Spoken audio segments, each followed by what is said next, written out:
How to change language on Zara. First, open the Zara app on your device. Now, tap onto your profile icon at the bottom right corner of your screen.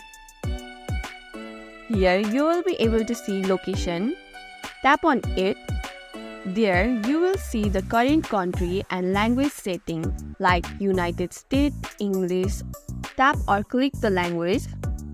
Here, you will be able to see an option to change the language. Now, select the language you prefer and it will automatically switch to the correct language and local settings. Now, Zara will refresh the app or website in the new language you choose. You can now shop in your preferred language and local currency. And that's it. That's how you change the language on Zara. If you found this video helpful, don't forget to like, subscribe, and press the bell icon for more updates.